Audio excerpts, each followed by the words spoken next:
Greetings, travelers. Greetings, travelers. We're here. We are at least present.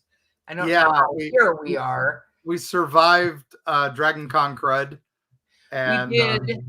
I it's I just want to say that we actually have a breaking news I didn't tell you about. oh no, breaking news.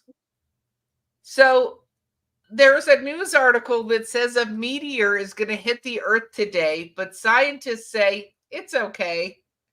That's Well, literally the headline, but scientists say it's okay. that's okay. We had one just come over and hit Asheville, like while we were at Dragon Con, and we missed it because we were there. It was a big blue ball of fire in the sky, and a lot of people sent us pictures of it, which was cool. So I don't know about mist. I think that wording is interesting, but I don't know.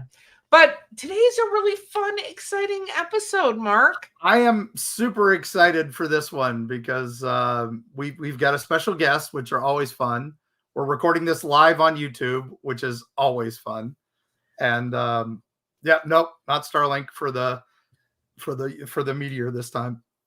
Yes, so, and they were actually grounded that day. So it is super fun. I hope you don't go too crazy with nerding out over this one because I feel like this is right up your nerd out genre. We are kindred spirits. We are kindred spirits. So you are, and we got to meet this amazing human at Tennessee Terror. So it's exciting, and it is spine tingling September. So it's perfect time to talk to him. So do you want to call forth, or shall I say summon our... let's bring him on without any further ado and allow him to introduce himself here. So yes. Hi, Allen. Wow, I've been summoned on spine tingling September. It's quite a treat. Yes. So let's tell the folks at home who you are. So I'm Allen Sircy. They call me the American Hauntstorian. I do tours in Gallatin, Tennessee, and I was telling somebody, they're asking what I do for a living. Like, well, I'm a historian. They're like, you're a hauntstorian. So I'm gonna steal that. And so I stole it, put it on business cards. That's good. That's good. Yeah. It's very clever. So okay, you've got to give this some. So you are an author along with being a historian, right? Yes, ma'am. How many books do you have? Oh man, it's over 20. I've lost track. I dropped a bunch of them yesterday, and I'm not sure. It's over roughly 25, maybe. I'm not sure. Oh, nice. Well, we're so prolific. Oh my gosh, that we don't know how many books we put out. I love it. So where did you start though? Where was your first one? Oh man, the first one I did was back in 2018. It was Ghost of Gallatin. The titles I have are Southern Ghost Stories, Ghost of Gallatin, and it's a long story how I got started. But I started to write a book. Gallatin's a small town outside Nashville, maybe 20 miles to the northeast. During the Civil War, the square burned down numerous times. They were hanging folks behind the courthouse. Lots of historic mansions where things go bump in the night, and I wrote that one. It surprised me how well it did. I kind of did it just for fun, and it took off, and I just kept going. I mean, Tennessee, there's so much history in Middle Tennessee, from the Civil War, from slavery, the Native Americans, just horrible fire codes, just a lot of weird, bad stuff has happened in this corner of the universe. So I did Gallatin, went to Murfreesboro, Franklin, and all the while I was dabbling on Nashville. And by the time I got to Nashville, I broke it up and did 4 different books because there's just so much stuff, right there by the river and all the craziness that happened back in the 1800s. Yeah, Asheville's wild. We're working on a Smoky Mountain book, and we're starting it in Chattanooga, and we realized, oh my gosh, Chattanooga has become a third of the book just because there's so much that happened right there. So. Yeah, Chattanooga's got, they got cryptids, they got ghost stories, the Reed House, the Tennessee River Monster. Chattanooga, there's a lot of history in Chattanooga. Yeah, we're excited. Yeah, it's going to be fun. Old Green Eyes, if nothing else. Mm-hmm. So, all right. So you started doing that, doing the and now you're doing ghost tours as well? Yes, sir. Just kind of a natural progression. I wrote the book, and folks were asking me, take me around the square. So I started doing it, and I do them in Gallatin as well as Hendersonville, which is maybe 5 miles down the street. So I stay up here in Sumner County. I don't really go into Nashville because Nashville is like New York City nowadays. But I do up here in Sumner County, away from the city. That's good. Well, wait a minute, but you said 25 books since 2018. If I do that math, that's like 6 years. I'm not even good at the maths. We all know that. So it's like 6 years, and that's a lot of stuff to do in 6 years. Well, if I back up, I made some apps back in like 2015, 2016. To give you the backstory, my wife and I went to Savannah, Georgia, maybe 2012, 2013. And I didn't really want to go. She took me kicking and screaming. And while we're down there, we took some ghost tours. I'm sure you guys have done a ghost tour. We had a blast. I thought it was awesome. Fell in love with the history and the hauntings, how it correlated. Well, the following year, maybe 9 months later, she and I went back and we took another ghost tour. Paid like $40 for this high-end ghost tour. Went to like maybe 4 or 5 places. It's really a ripoff. So my wife, she's aggravated. She said, someone should make an app for $2. There's all the haunted places in it. So I started thinking about it, and she kept prodding me. So I bought me a Mac and taught myself how to code, and I made these apps that had haunted places. Like made one for Savannah, made one for Nashville, New Orleans, Louisville, Boston, Salem, all these big cities. And so I kind of had all these notes in this template, and it sounds like I've done a lot of books in a short amount of time, and I guess I have. But I'm like last night I was up till 10:30 working on something that'll come out next year. Just no days off, and I kind of had all these notes from years earlier. And just applied that to the books and really dug in and went to the archives and read all the newspapers, met with historians, and really fleshed out the stuff that was in the apps.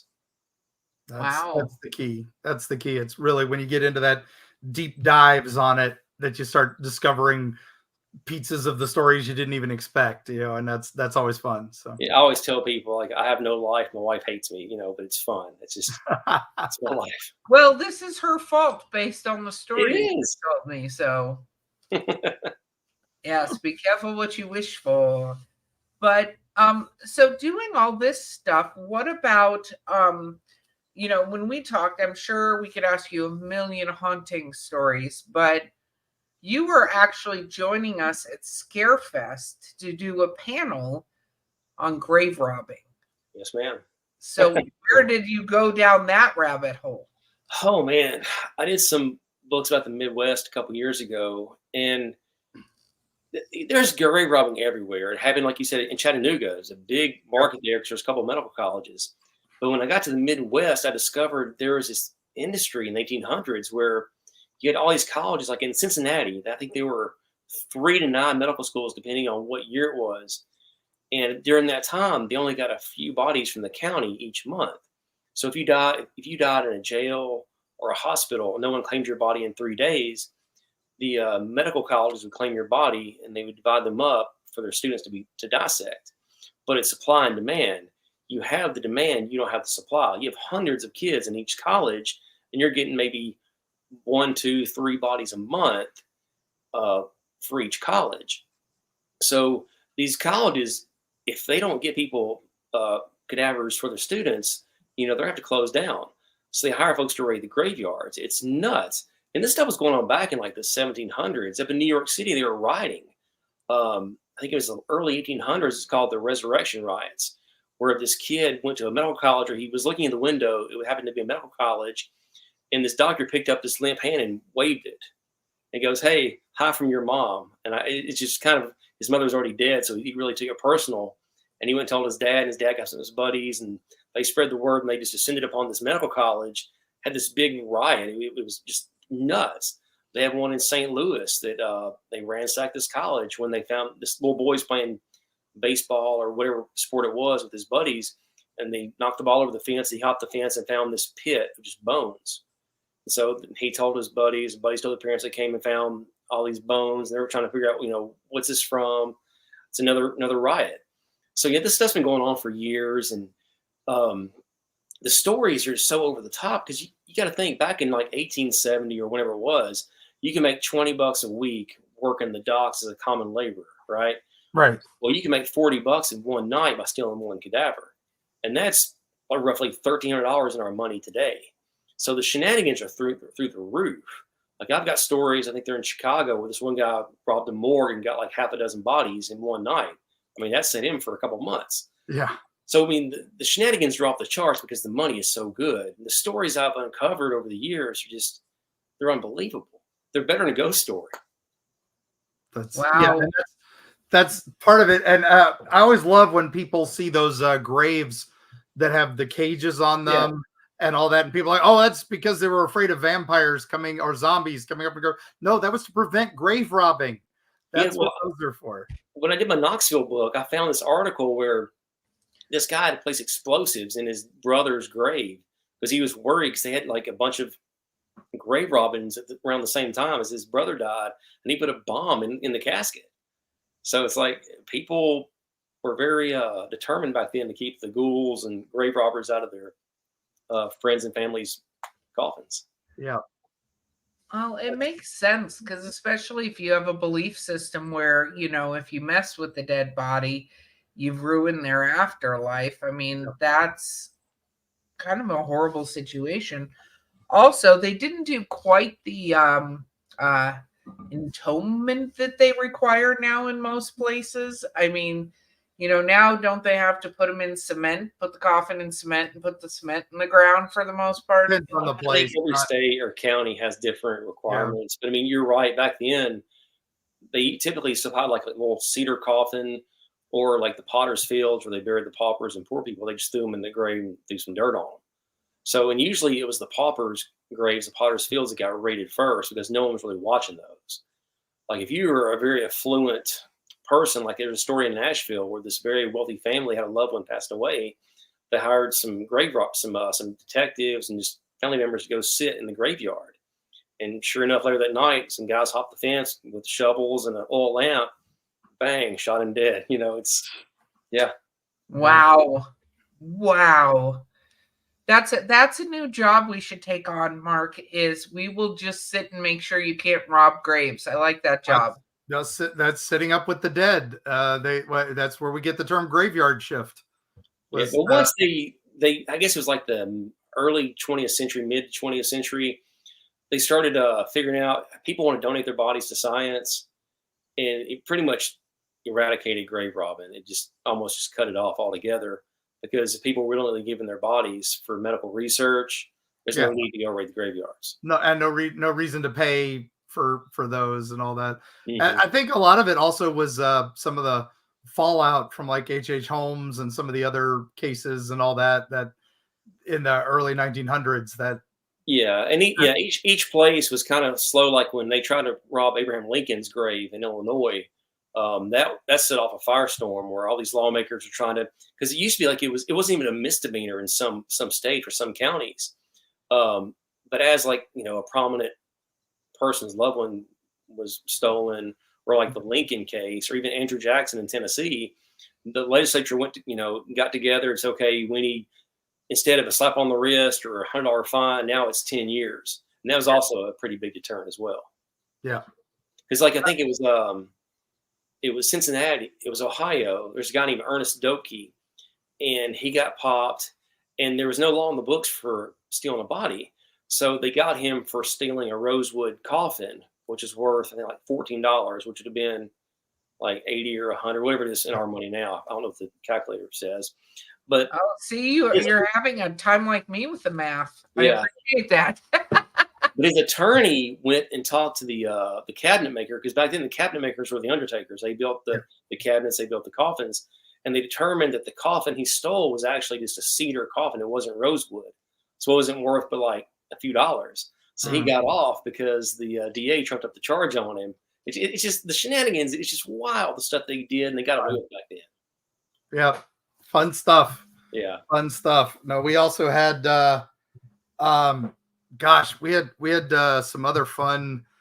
We were talking about that was the movie we talked about, was the I Sell the Dead, which is one if you're into grave robbing stories, that's a fantasy one, but Ron Perlman and a bunch of great actors in that. Definitely check it out sometime. So okay.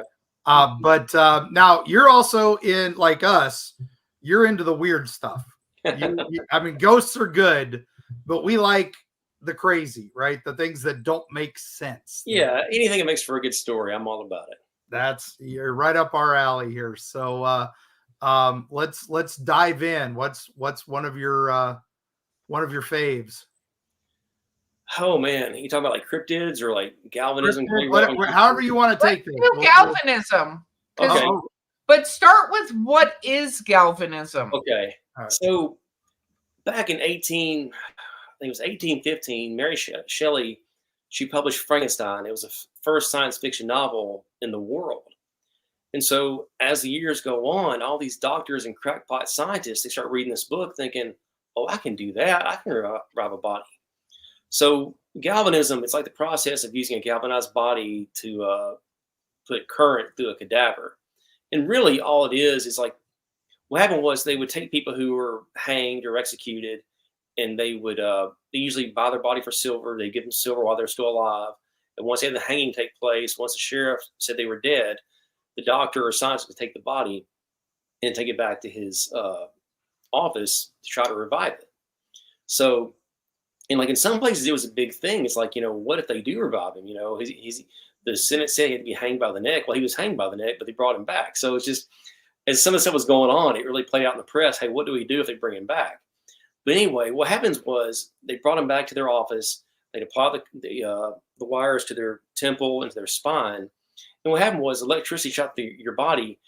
It would make your muscles twitch and spasm. Like people would sit up off the table, their eyes would open, their mouth would move, their arms would raise up, their fists would clench. It gave the appearance of being alive. Like I've got stories in South Nashville, Franklin, Tennessee, Knoxville, St. Louis, Chicago. It was a thing. And like these reporters see this stuff and it's just, oh my God, he's alive. But once the current died, because the batteries back then didn't last maybe 30 seconds, they fall back and like, okay, they're dead again. But there was my favorite one is in South Nashville. There was a medical college called Lindsley Hall. Today it's a government building. It's part of the Ben West complex. It's still there. Well, this guy named Knox Martin, he was hired as a laborer to work on this guy's farm. There's a disagreement over the payment and how long he was going to work for him. So it's even weird, even make the story even crazier. The woman he lived with was like a witch from Jamaica. That's what he called her. She's like a voodoo priestess. Nice. She kept telling him, this guy's going to kill you if you don't kill him. So he's already mad at him. So he took her advice and went and beat him and his wife half to death. To death. So he's found guilty of murder. There's a doctor who gives him some silver. They take possession of his body. And as soon as he's pronounced dead, they take his body back to a cabin behind the gallows. And as this is going on, this cabin's an old cabin. Everybody there, because back then, the execution was like the fair. Thousands and thousands of people would go to witness executions. People made a lot of money by selling food and refreshments at executions. It's nuts. So after he was hanged and pronounced dead, the doctor cut him down, took him back to this shed back there behind the gallows.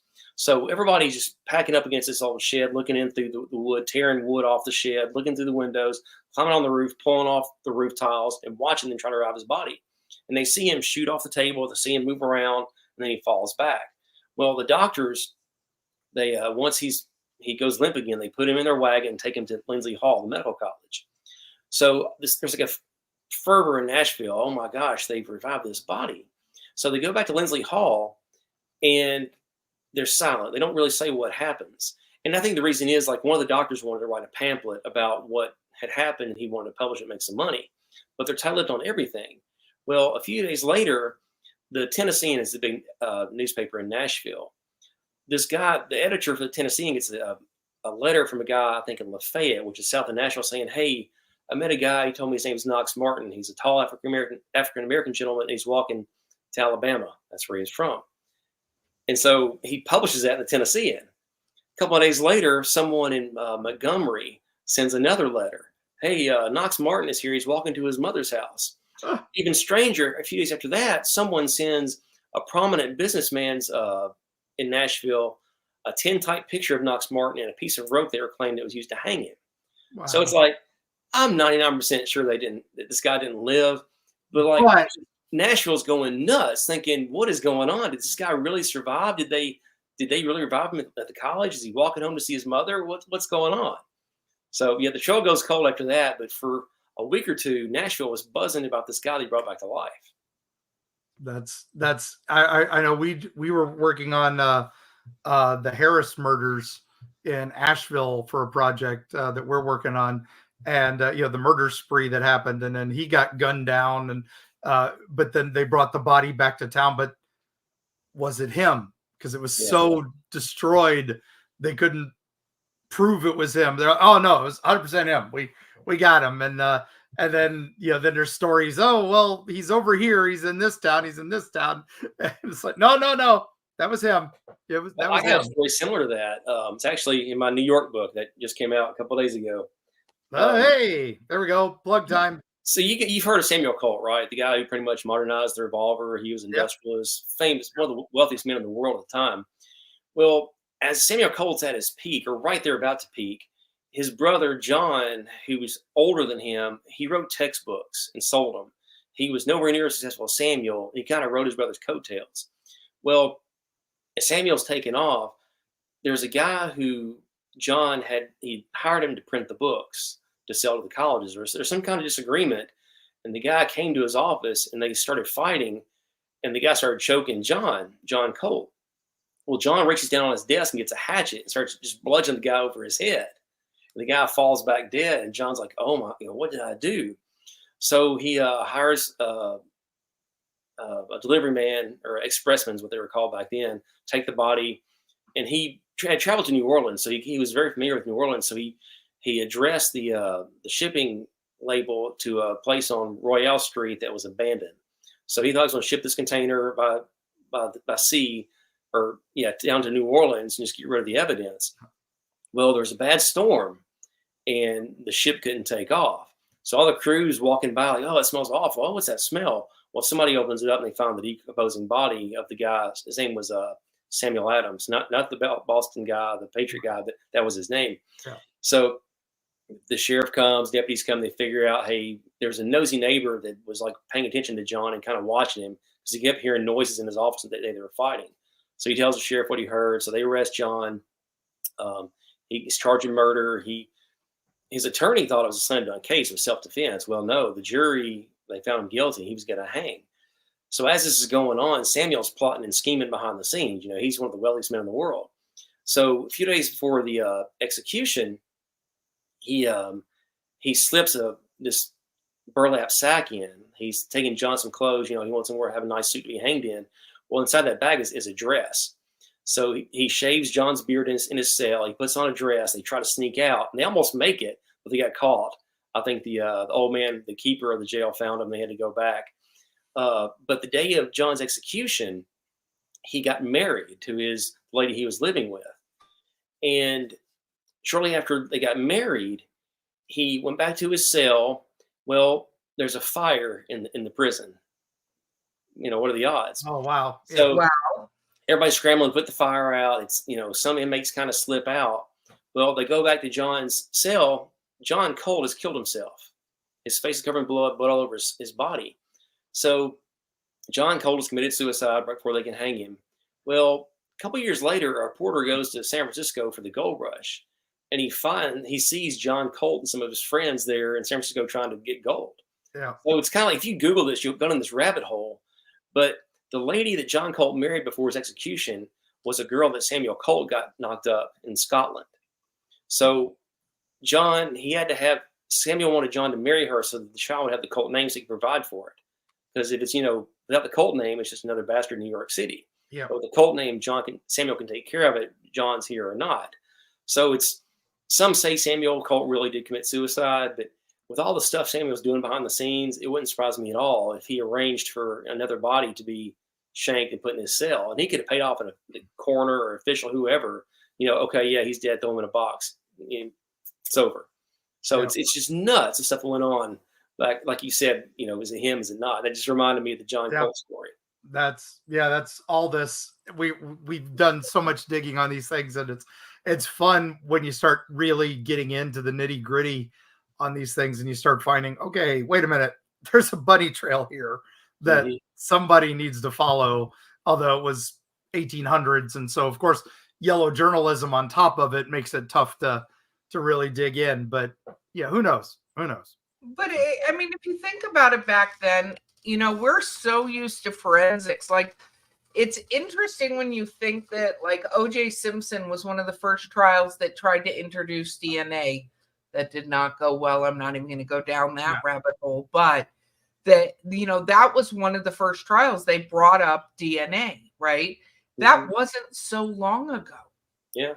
And so you think back to what forensics, even fingerprints, like all sorts of stuff, and you start putting sort of timelines on it and being able to tell whose blood is who and do a DNA test. Because, like, to your point on some of this, you destroy the face of somebody, you know what I mean? Like, how do you know it's that person for realsy unless they have like a distinguishing mark somewhere on their body? But tattoos were not as prevalent as they are now. There weren't like necessarily ways to do it. So it's so easy to think that somebody with that much money went, okay, I'm going to try to sneak out. And if I can't sneak out, this is plan B. Go light the prison on fire, right? Yeah. Because again, there weren't fire trucks, there weren't fire hydrants putting out a fire. The bucket brigade from the creek or the closest water source. Right. Exactly. It was a whole ridiculous thing to do that. So it's so interesting to me when you think about it and you go, there weren't necessarily photographs the same way. I mean, people did photographs, but you had to sit still for however long, right? For the camera. And you couldn't smile because the teeth would like glare and cause the photo to be useless. And that, smiling in photos didn't happen until the 1960s, I think, or 40s or 50s is when people finally started smiling. So, you know, the rabbit hole I can go down is spirit photography. You ever guys hear about that? Oh man, yeah, that's all kinds of fun.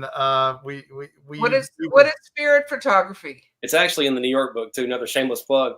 Shameless plug. I love it. But I have other books that talks about it. But just I thought about that because you guys said photography. Yep.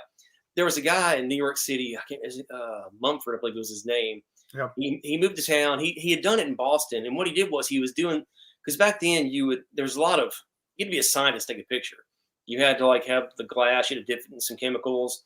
You had to put it in there. You had to lift the cloth, let the light expose the glass. You had to take it off and put it somewhere dark for a while. Then expose it to more chemicals. Process for making a picture it took almost an hour or two to do it. Well, there's a guy in Boston who was doing this, and somehow he was making other people show up in his pictures. And he was telling people, "Oh, that's your cousin Johnny. That's your sister." And he was doing this in Boston, and he made a fortune. But somehow someone found out he'd done something nefarious, and he moved to New York City. Well, New York City is a bigger city, more people, and he just made a killing. He got brought into court, and they couldn't. They found him all guilty, but because they couldn't prove he actually did what he was accused of, he got off. He kind of went away, but he stopped doing the spirit photography. But yeah, they couldn't find him guilty because they couldn't figure out how he did it. But he was doing something. They didn't know double exposure and things like that yet, which is what he was doing.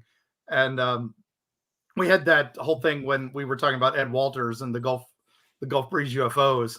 And that was in the 80s, and he was basically doing that same thing from the 1890s.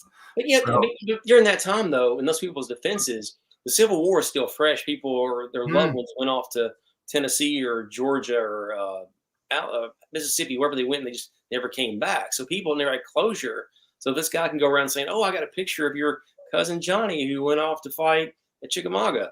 Oh, yeah, please take my picture with him." You know, he'd charge, I think, like $5 or $10, which is like a few $100s in our money. So the guy made a fortune.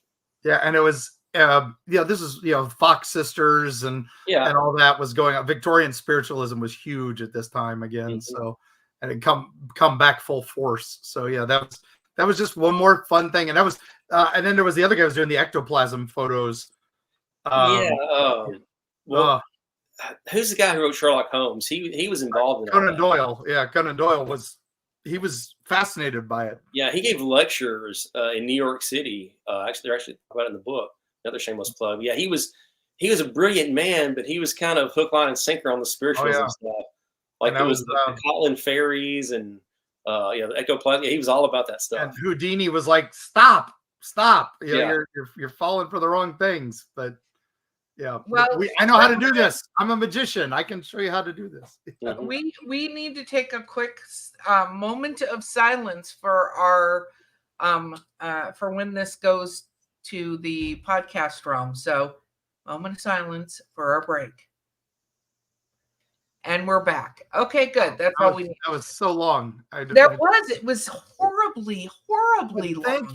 Thank you, sponsors, for playing those wonderful commercials, and hopefully life gets to hear. I love it. Yeah. So so I do have a question for you. So you talked about your wife getting you to go to this ghost tour. Have you been into the paranormal for a long time? Well, I lived in a haunted house in Nashville for years. Tell. Back in, was it 2005, 2007, somewhere in there. Well, back in 98, my great-grandfather passed away. In 05, 07, whenever it was, my great-grandmother, my family put her in a nursing home. She was pushing 100 years old, and she couldn't take care of herself.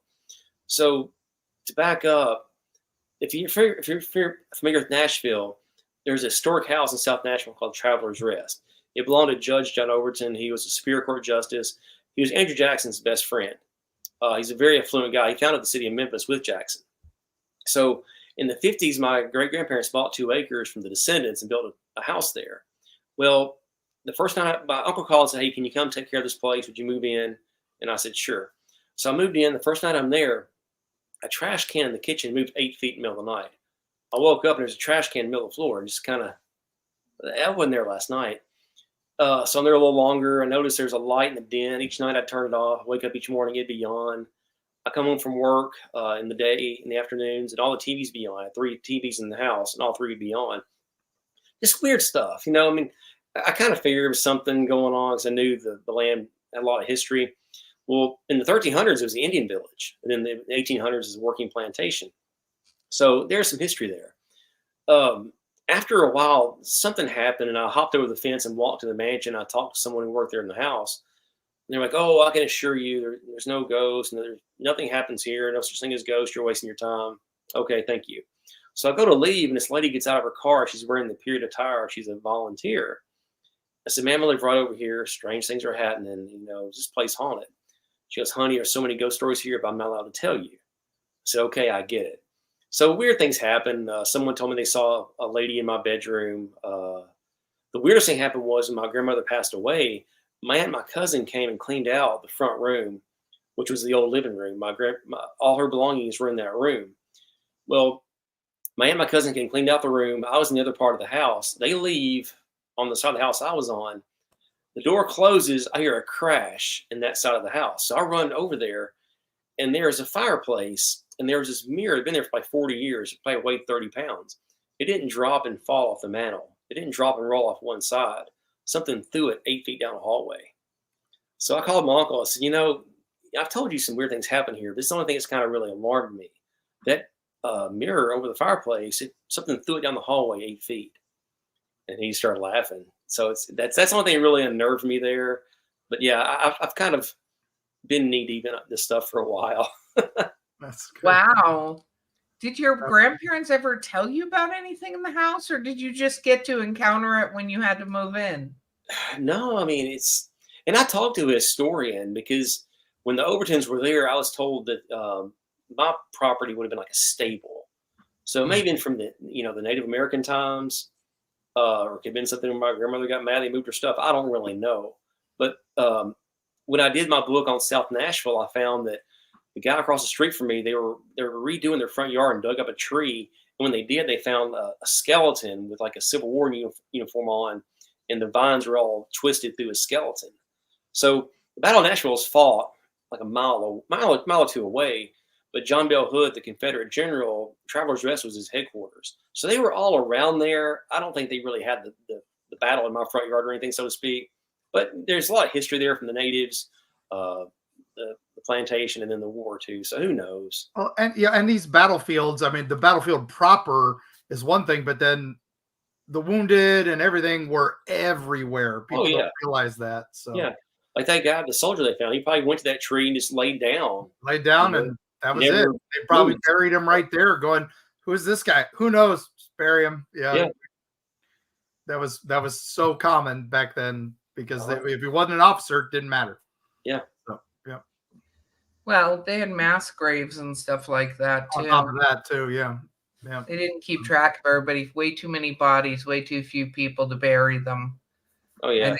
I think people don't realize. So was that your first encounter, or did you have encounters when you were younger? No, and I have a friend of mine. She calls herself an empath. She tells me she can't see a ghost. She can sense and feel them. I'm not on that wavelength.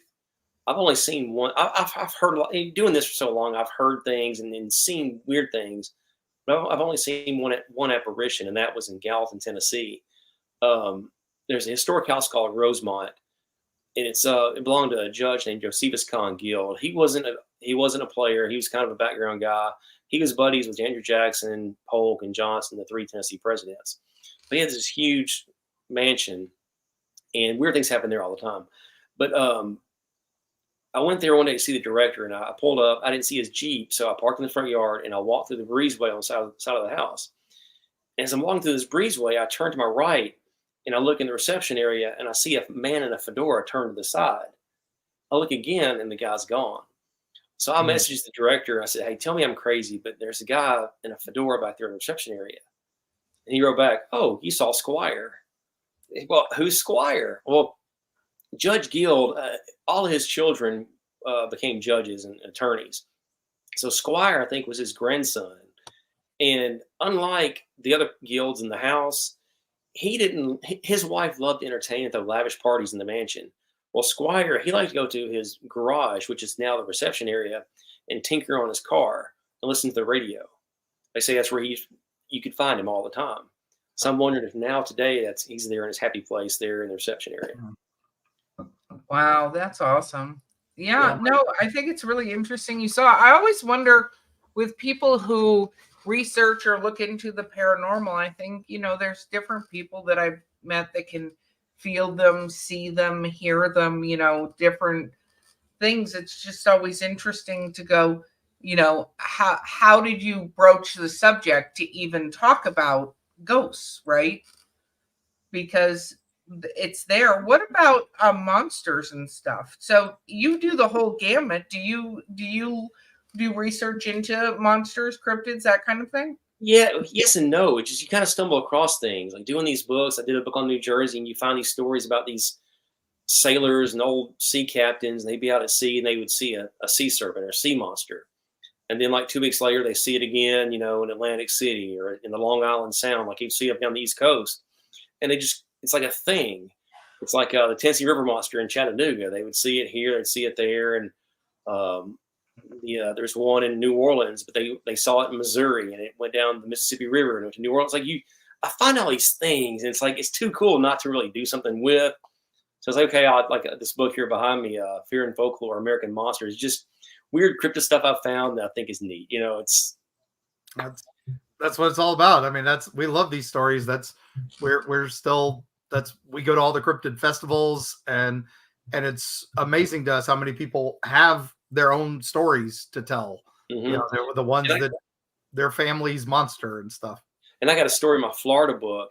It's called the What's It Fish. It's what the crew named it.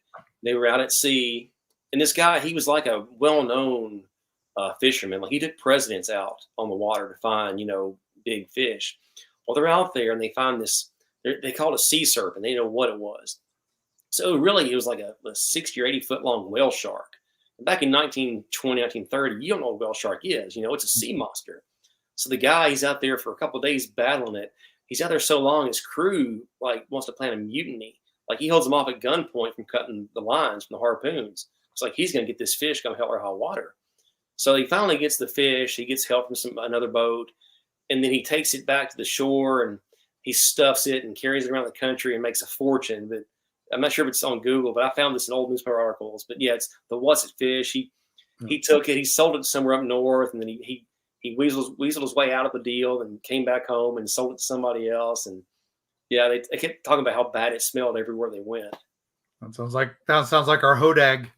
But the guy tried to sell to the Smithsonian, and then when they really were serious, he's like, "Oh, it died. We had to kill it." Yeah. No, it's so interesting, and again, you think about the fact that taxiderming fish and putting the big marlin up on your wall was not a thing back then, especially for something like a whale shark, which is huge. Yeah, they were trying to use plaster and all the stuff to keep it together, and it was just falling apart and smelling so bad. He made a fortune charging people a quarter or whatever he was charging to see it. Oh yeah, that was the secret back then. Was quarter a pop. That was the Ringling. Yep. Ringling and P.T. Barnum. That's how they did. A sucker born every minute. Mm-hmm. So, yeah. So what is a monster that surprised you when you started looking into it? Oh man. It's hard to say. There's something like the Jersey Devil's fun, but then again, the Jersey Devil's kind of like the Bell Witch in Tennessee. It's a story of a tale that's become a legend. You don't really know what's what. Yeah. Let's see. There's one called the Hendersonville Shadow in Tennessee. There's back behind the Cumberland River in Sumner County. It was the old Native American land. They find arrowheads and Native energy is darker than other spirits or whatever you want to call them. But I met a guy who told me that he would see this shadow up in a tree, and he would see it running in the woods, and it was almost like a monkey, but it was like a man. And it's something like a lot of folks have seen out here in Sumner County. It's the Hendersonville Shadow. I'm not sure if you can Google it. Yeah. Something I found I thought was just really, really intriguing.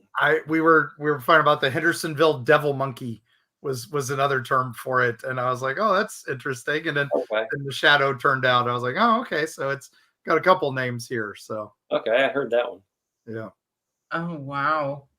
No, I think it's always fascinating. What is a story that you started to research and then found that kind of completely fell apart? Oh man. There's one, oh shoot, there's several. What's the one of in New York where the guy was pranking his buddy and he put a bunch of wood and stuff out in the water? I can't remember. It was a well-known hoax. But I think it's back in New York State. It wasn't New York City, New York State. And he was putting timber and wood out there to resemble a monster, and his buddies would go nuts. It's in the book. I can't remember what it's called off the top of my head. But yeah, that one was really funny to read because the guy tried to keep it going for as long as he could. Yeah. Well, the pranking's fun until you really scare or piss off your friends and then they get revenge, right? Yeah. Where's somewhere you want to travel to investigate things? Well, it's funny you say that. I probably shouldn't. I guess I will. I've got a lot of notes for San Francisco. I've got sea monsters. I got grave robbing. I got ghost stories. But like you watch the news, and San Francisco is kind of like the place not to be right now. So I'm going to hold off for a little while, and hopefully it gets better out there. Yeah. Yeah, definitely. Hopefully improve soon. Yeah. But, now we were talking to, we had some recent guests and that had been, talking, Bigfoot in Eastern Tennessee and Western North Carolina that quite a bit. So, do you touch on any of that in your research or? Yeah. And again, it's kind of like the Jersey Devil, story of a tale has become a legend. But I did have a story in the book, and I call it the stench because that's what the lady called it. And it was a guy who I know, who I trust, was telling me when his mother was younger, she's a teenager in Spring Hill, Tennessee, which is south of Franklin, kind of out there. I mean, it's really developed now, but years ago it was nothing. She's walking down this path one day, and she turned around and saw this big, like larger than a gorilla, started chasing her. And she said that as scared as she was, the only thing she remembered was the stench. She always called it the stench. Mm-hmm. And my buddy's telling me, like, my mother was a church-going, God-fearing woman. She would never make something like this up. Like, on her, to her dying day, she swore that the stench chased her through that path. And the only reason it stopped was when she got to her home, she was screaming for her dad. Her dad walked out to the front yard with a shotgun, and that's what scared it away.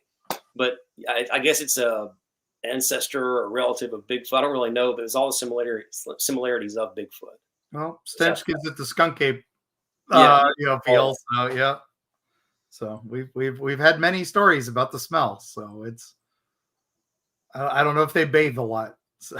Yeah, I got tickled because she called it the stench. I'm like, that's just too cool of a name to not. That's a great name. Check with the stench. I like that. I love that name. That's a perfect name.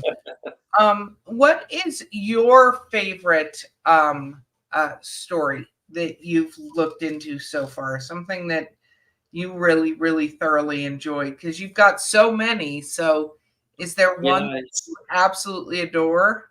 well, you alluded to earlier. It's a Gray Robin story. It's called the Harrison Horror. Um, I'm gonna be a while telling this. So Benjamin We're good. Harrison, you guys are familiar with Benjamin Harrison. He's a former Union general. After the war, his grandfather was William Henry Harrison, our ninth president. Hmm. Benjamin Harrison's a future president. So after the war, he goes back home to actually he goes to Indianapolis because his father, John Scott Harrison, is a congressman, and Benjamin Harrison wants to start his own legacy in Indianapolis and become his own man. His grandfather's a president, the Tippecanoe War, the War Hero of War of 1812. John Scott is a congressman. Some big shadows there. So Benjamin Harrison goes to Indianapolis to start his law practice, and he does really, really well. Well, I think it was 1878. He gets a telegram: "Hey, your father's passed away. Need you to come home or lay your father to rest." So he goes to North Bend, Ohio, right outside Cincinnati, and he meets his brothers and sisters, and they have a service for their father, and they lay him to rest. Well, after the service, they're walking around the graveyard, and his sister walks over to her son's grave. He was buried the week before. He died from tuberculosis consumption. So she falls to the ground, starts screaming, just flailing, making a scene. Benjamin runs over there with his brothers and his cousins, and they look and they see the ground's been disturbed. And one of the brothers is like, "Hey, is there a wild boar in the area?" And someone's like, "No, this is something's going on. It's got to be a grave robber." They dig a little bit, and the coffin's disturbed, the body's missing. So Benjamin, he's a future president, right? He has to go back to Indianapolis to give a speech a few days later. The GOP, he's a prominent guy. He has to be there. So he tells his younger brother Johnny and his cousin George, "All right, you guys go to Cincinnati. You find out where our nephew is." Mm-hmm. So the next day, Johnny and George go. They hire a former sheriff, Chief Snellbecker, to be their liaison in town to help find out what's going on. So late that night, they get a search warrant and go to the Ohio Medical College there by the river. So they're poking around. They go to the 5th floor, and they walk over the corner of the room, and they find this shaft. And there's a rope dangling down. So the chief walks over, and he pulls on the line. "Oh, it's taut, boys. Something's on the line." So he finds this wheel, and this dark form materializes. And all they have is candles and oil lamps. There's no electricity back then. So they pull the body. They get out of they pull it up out of the shaft. The chief said, "Johnny, come here. Is this your nephew?" So Johnny walks over this candle, and he pulls a shawl back over the figure's face. No, it's not Augustus. It's some old man. And the chief said, "Well, here, take my oil lamp, and you'll make sure." So Johnny goes back and pulls the face up, or the shawl up, and he just stumbles backwards. It's his dad. The grave robbers beat him to Cincinnati in 24 hours. So after that, Benjamin Harrison gets no telegram. He comes back to Cincinnati. It's scorched earth. He wants the administrators' head on a pike and their bodies fed to the fish in the Ohio River. But he's getting pushback from all the administrators because they can't write out their ghouls. They got to have the cadavers. So it's kind of like they want to be nice to Benjamin because, the guy they stole is a congressman and the son of a president, but they got to protect their grave robbers. So Benjamin, he's going after him tooth and nail. He's giving interviews to the local newspapers, trying to put heat on the administrators. Well, they never can catch the guy. So, why they can't catch the guy? He's a British spy. A month before in Toledo, Ohio, there's a guy got popped right in the graveyard. His name's Thomas Beach. They throw him into jail. A few days later, he goes to the jailer. "Hey, I've got smallpox. You got to get me out of here. Look at all these sores on my hands." So back then, smallpox is not a death sentence for you. It's for everybody in the jail. So the jailer throws him in the pest house. Well, he's the guy, Thomas Beach.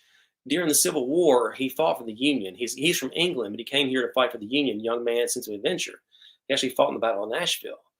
Well, afterwards, he goes to Illinois. He starts practicing medicine, becomes a pharmacist. He realizes, hey, there's more money in grave robbing than there is practicing medicine. So he knew about breaking his hands out that he'd get thrown in the pest house, and he escaped. So he came and stole the body. Well, while he was in the Civil War fighting for the Union, he gets embedded with some guys from Ireland. At the time, during conscription, you could pay people to take your place if you had money. So a lot of poor Irish immigrants took the money and took the place of wealthy people. So a lot of Irishmen fought for the Union. Well, Thomas became friends with guys from Ireland, and after the war, they formed this group called the Fabian Brotherhood, which is basically a terrorist organization. they start launching raids up into Canada, which is protected by the British. So as his buddies are raiding Canada, Thomas sends letters to his dad. His dad takes him to Parliament. He becomes a protected British asset. So in England, he is a hero, but in America, he's a scourge of the earth. He stole the body of the son and father of the United States president. It's nuts. Like I'm researching this like weeks, and like it's like a roller coaster. You think you're done, but you get done, and you're back over here, and the loop way over here you got to do. It's the wildest thing I've ever found. And it's like Hollywood cannot make this stuff up, but it's just nuts. That's crazy. Yeah, that's crazy. So it's like the James Bond of grave robbing. Yeah, you can say that. He got away with it. Yeah, no, absolutely. That's crazy. So but they did find Augustus, their nephew. They found him at Ann Arbor, Michigan. The sheriff got a lead on a tip, and they found another body in a basement of another medical college. And he put pressure on the janitor to say, "Hey, what's going on?" He said, "Well, there was a man here a few days ago, and they shipped him to Ann Arbor, Michigan." And he went up there the next day, and that's where they found him. So they got their dad, their nephew back, and laid him to rest. But it's wild. Yeah, that's wow. Oh man, yeah. This is the stuff that TV movies of the week should do. Yeah, I've actually written a screenplay about it, and it's wild because like the Cincinnati Enquirer, local paper in Cincinnati, they called it the Harrison Horror, and like it played out over like a month in the newspapers. It was a huge deal. Probably sold 1 million papers up there. But like over the years, people just forgot about it, and it's just I uncover this, and it's like, holy, I can't believe this. Mm-hmm. Wow. Yep, No, that it's very bizarre. So bizarre. But we are getting near the end. Will you tell us where you're going to be next, where people can come and meet you? Yeah, I'll be. Let's see here. I set up at the Nashville Farmers Market most weekends. I'll be at Scarefest in Lexington. I'll be at the Gallatin Square Fest October 5th. Franklin, Tennessee Pumpkin Fest last Saturday in October. I'm somewhere. You can find me on the social media on Twitter or Facebook or Instagram. Wow, very, very cool. And your newest book that came out? The one here is Ghost Stories and Graveyard Tales, New York City. Nice. I got Southern Ghost Stories, Knoxville. It dropped. Ghost Stories and Graveyard Tales, Alabama. Fear and Folklore, American Witches. And I feel like I'm forgetting one or two of them. Well, with 25, I can understand that. So Thank you, Allen, so much for being on the show with us. I really appreciate it. I learned stuff. I know our travelers have learned stuff. They've commented on it. Thanks for having me. Yeah, no, that was amazing, and so much fun stories and all that. So we will put your information in the show notes, so anybody who tunes in can find it. And we will see you at Scarefest. I'll be there. I'll find you. Cool beans. Awesome. Right, well, Mark, you got to take us away, my friend. All right. Well, with that, gang, thank you all so much for joining us. Thank you for those of us who joined us live on YouTube and Instagram and all the other fun places. And for those of you who didn't, keep an eye on eerietravels.com. See when our next one is. We've got more coming up soon. And for those of you listening on audio, thanks again for tuning in. And as always, thanks for sharing and letting others know about us. And we keep on doing these Eerie Travels for you. And again, for our guest, thank you, Allen. And go buy his books. Go take one of his tours if you're in that area near Nashville. But a little north and avoiding the crowds. There you go. But thanks again, Allen, for coming on. Yes, sir. And as you're out there in the woods and you're walking late at night, or if you're walking by that graveyard and you hear some strange noises going on, just remember it's usually private property and best not to go in, because you don't want to be visited by a dark spirit. It's usually the police. And we will see you on the other side.